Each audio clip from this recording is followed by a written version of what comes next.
That's it, bingo.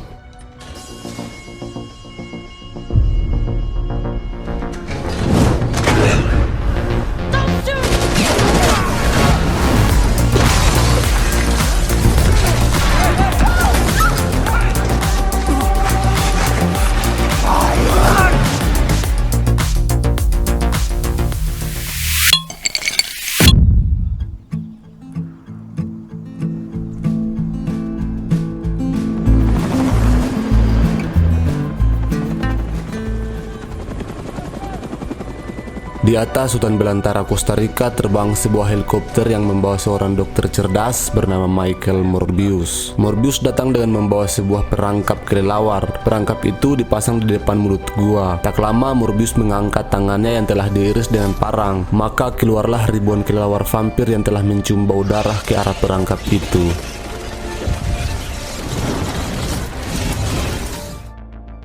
25 tahun sebelumnya di Yunani, Morbius kecil sedang dirawat di sebuah rumah sakit. Penyakit yang dialaminya yaitu terdapat bagian kecil dari DNA-nya yang hilang, yang menyebabkan Morbius tidak dapat berjalan dengan normal dan harus mendapatkan transfusi darah 3 kali sehari. Tak lama datang seorang anak konglomerat yang memiliki penyakit yang sama dengan Morbius. Ia bernama Lucian. Namun karena telah akrab, Morbius memanggil Lucian dengan nama Milo. Suatu ketika alat transfusi darah Milo tidak berfungsi dengan baik. Morbius memanggil suster namun tidak ada yang datang. Morbius segera memperbaiki alat itu dengan sebuah pena. Nicholas yang mengetahui hal itu menyarankan Morbius untuk mengambil beasiswa di New York karena kecerdasannya itu. Morbius yang hobi melipat kertas atau origami lalu meninggalkan sebuah surat untuk Milo yang berisi ia akan menemukan obat untuk mereka berdua. Sementara Nicholas berjanji akan menjaga Milo sahabatnya itu. Kembali ke 25 tahun sejak meninggalkan rumah sakit di Yunani. Di New York, Morbius mendapatkan hadiah Nobel berkat penemuannya menciptakan darah buatan, yang mana ia bekerja pada sebuah rumah sakit sambil melakukan penelitian. Juga menemukan obat bagi penderita penyakit seperti dirinya. Di rumah sakit, Morbius dibantu oleh dokter cantik bernama Martin, yang juga adalah kekasihnya. Penelitian yang dilakukannya juga berkat dukungan dana dari sahabatnya Milo.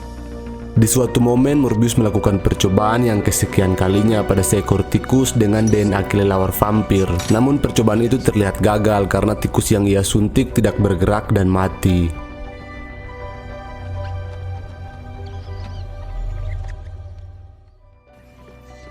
Tak lama datang seorang suster memanggil Morbius karena salah satu pasien yang ia tangani sedang kritis. Ketika sedang menangani anak perempuan pasiennya itu, Martin memanggil Morbius untuk melihat tikus yang ia coba berhasil melakukan reaksi yang baik. Setelah melihat percobaannya berhasil, Morbius lalu ke rumah sahabatnya Milo. Di rumah Milo, Nicholas, dokter yang merawat Milo sejak di Yunani, masih setia merawatnya. Morbius lalu mengajak Milo keluar untuk mengatakan kabar baik tentang keberhasilannya itu. Di jalan, Milo bertanya tentang Martin, kekasih Morbius, yang mana Milo merasa iri dengan Morbius karena walau dalam keadaan sakit, ia dapat memiliki pacar secantik Martin. Setibanya di sebuah taman, Morbius berkata bahwa ia akan melakukan eksperimen dengan obat yang telah ia ciptakan. Namun itu sangatlah mahal dan juga ilegal. Maka dari itu, ia akan melakukan eksperimen ilegal itu di perairan internasional. Morbius juga menambahkan bahwa lebih baik mati dengan perjuangan itu daripada mati karena sakit yang dialaminya itu. Setelah mendapat dukungan dana dari Milo, Morbius menyewa sebuah kapal untuk melakukan uji coba serum itu pada dirinya. Di atas kapal, Morbius dan Martin dikawal oleh beberapa tentara bayaran. Uji coba penggabungan sel DNA Morbius dan kelelawar vampir berjalan sesuai rencana, yang mana itu terlihat dari raut wajah pasangan dokter ini. Walaupun Martin sedikit khawatir dengan Morbius. Sesaat sebelum penyuntikan itu, Morbius melakukan kebiasaannya yaitu memberikan kertas origami pada Martin. Bingo. Setelah penyuntikan itu, Morbius meminta Martin untuk mengikat dirinya pada kursi. Tak lama datang salah satu militer bayaran untuk memeriksa keadaan laboratorium. Di tengah pembicaraan dengan Martin, tiba-tiba alarm laboratorium berbunyi. Morbius telah menghilang dari kursi, dan ketika keduanya masuk untuk memeriksa, ternyata Morbius telah berada di langit-langit laboratorium. Melihat hal itu, militer bayaran memanggil yang lainnya dan menembak Morbius. Morbius segera menyerangnya sementara Martin keluar dan menutup ruangan itu. Sesaat Morbius dapat dikendalikan oleh Martin, tetapi suara sirine kapal itu mengganggu Morbius. Tak lama datang para militer bayaran dengan senjata. Martin yang mencoba menghentikan mereka didorong dan terjatuh dengan benturan di kepalanya. Melihat Martin yang tidak sadarkan diri, Morbius langsung menyerang para militer itu.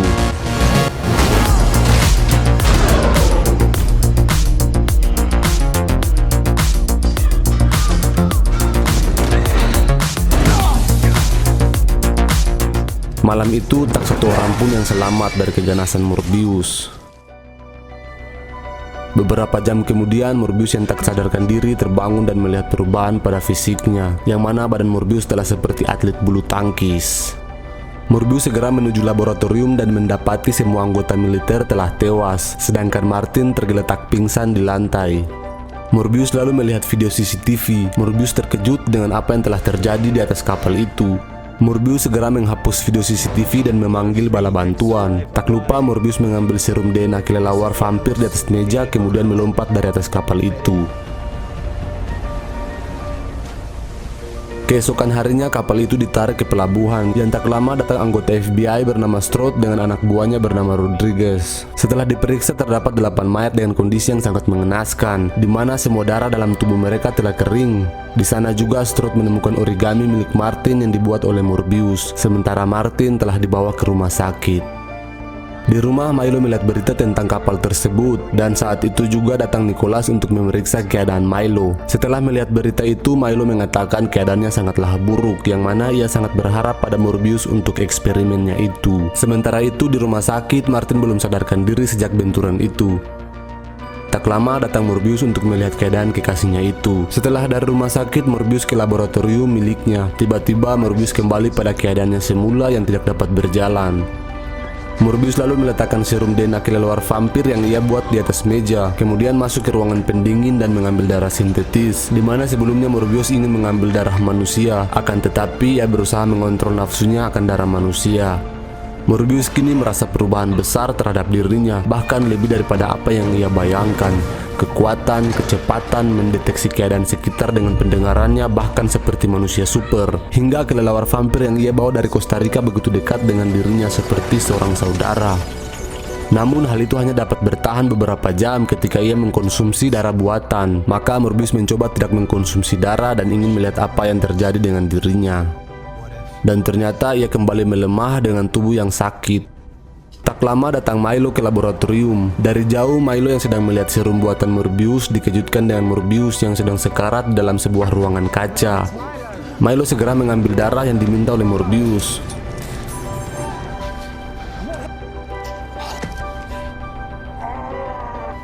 Tak lama Morbius kembali bangkit berdiri. Milo yang melihat hal itu sadar akan keberhasilan Morbius, maka dimintalah obat yang dibuat Morbius dengan dana yang cukup besar dari Milo itu.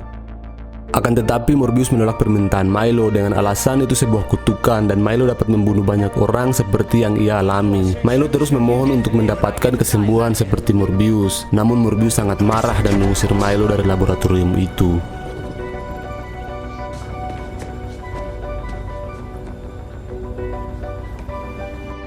Di rumah sakit, Martin yang telah sadarkan diri didatangi oleh 2 agen FBI ini. Agen Strode mencoba mendapatkan informasi dari Martin, namun Martin tidak ingin mengatakan apapun dengan alasan ia kesulitan mengingat kejadian malam itu.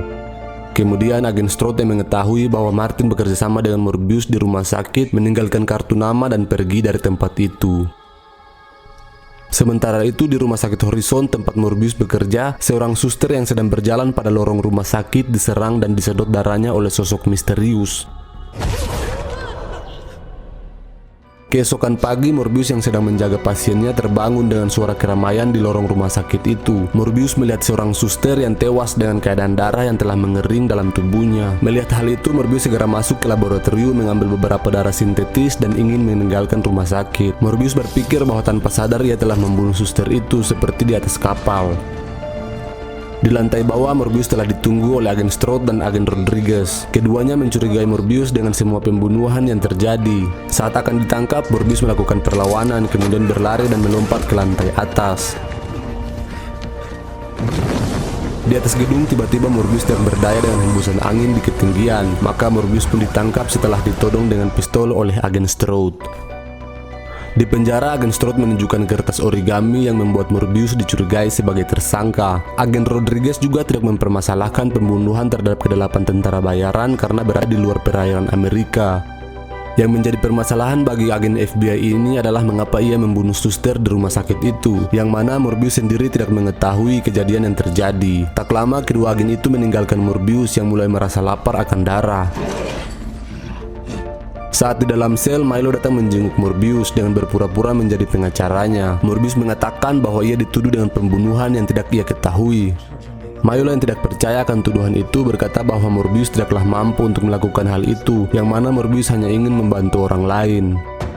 Beberapa saat kemudian, waktu berkunjung selesai. Milo diam-diam meninggalkan sekantong darah untuk Morbius dan berjalan meninggalkan tempat itu. Sementara Morbius melihat tongkat milik Milo yang tertinggal, Morbius menyadari bahwa Milo telah memakai serum DNA yang ia tinggalkan di laboratorium.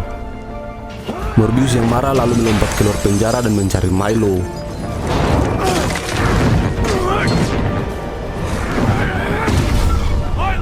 Di jalan, Morbius marah dengan Milo yang telah memakai serum kelelawar vampir itu. Milo juga mengakui bahwa yang membunuh perawat itu adalah dirinya.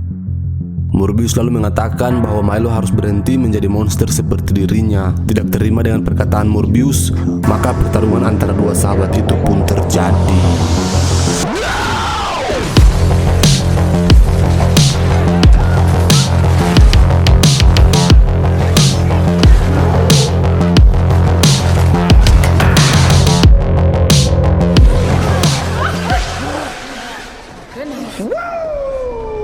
Milo terlihat sangat menikmati dirinya yang kini telah berevolusi menjadi lebih kuat. Tak lama datang polisi. Milo berpura-pura ditangkap kemudian menyerang polisi-polisi itu.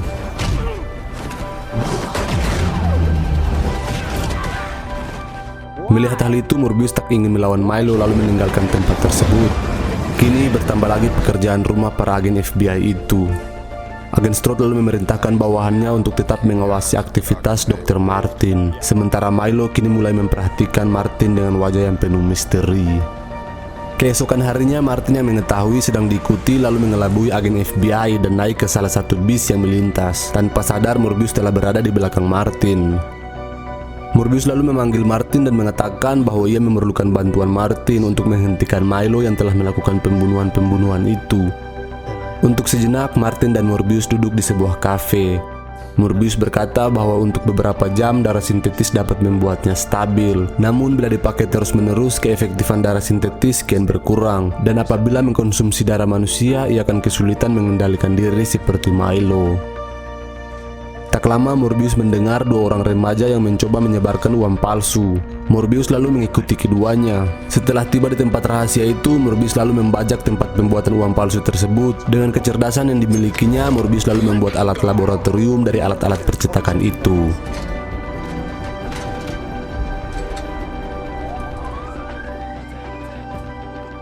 Sementara itu, Milo tak terkendali membuat keributan di bar dan membunuh 3 orang pria di tempat parkir. Di laboratorium, Martin datang untuk mengambil perlengkapan untuk membantu Morbius. Namun ia dikejutkan dengan kehadiran Milo yang mencari Morbius. Milo bertanya pada Martin dan mendengar detak jantung Martin dengan pendengarannya. Setelah mengetahui bahwa Morbius tidak bersama Martin, Milo lalu meninggalkan tempat itu. Di tempat lain, polisi sedang mencari Martin di apartemennya. Namun Martin telah kabur meninggalkan apartemennya itu.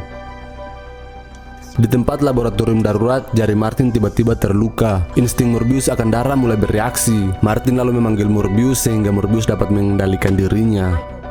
Setelah menutup luka itu, Morbius dan Martin sedang bermesraan di atas gedung. Namun dari kejauhan terlihat Milo yang sedang memantau keduanya.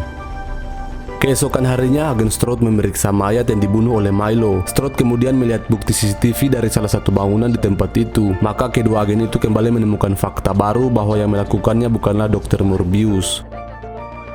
Nicholas yang melihat berita beserta CCTV itu terkejut karena wajah yang ia lihat itu adalah Milo. Nicholas lalu mendatangi Milo di apartemennya dan membawa darah sintetis agar Milo dapat mengendalikan dirinya. Milo menjadi tak terkendali lalu memukul darah sintetis itu. Nicholas kemudian berkata pada Milo bahwa ia merasa jijik dengan apa yang dilakukan Milo. Mendengar hal itu, Milo berubah menjadi sosok yang tak terkendali dan menyerang Nicholas. Sementara itu di laboratorium, Morbius membuat 2 serum penawar, satu untuk Milo dan satu untuk dirinya, yang mana serum itu dapat berakibat sangat fatal dan membunuhnya. Morbius berkata pada Martin bahwa ia tidak ingin terus hidup dengan darah manusia apabila darah sintetis tidak lagi bekerja. Mendengar hal itu, Martin menjadi sedih dan galau.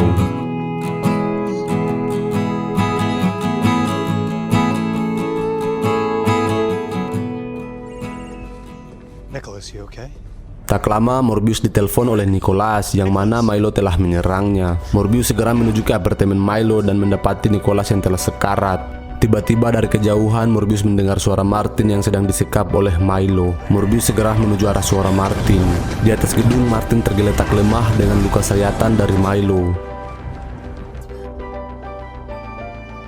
Morbius dan Martin lalu berciuman. Saat itu juga Martin menggigit bibir Morbius dan menelan sedikit darah yang menetes. Tidak terkendali melihat kekasihnya yang telah mati dipenuhi darah, Morbius lalu menyedot darah dari tubuh Martin. Dari jauh Milo merasa bangga dengan Morbius yang telah ia buat menjadi penyedot darah manusia. Morbius sangat marah, maka pertarungan itu kembali terjadi.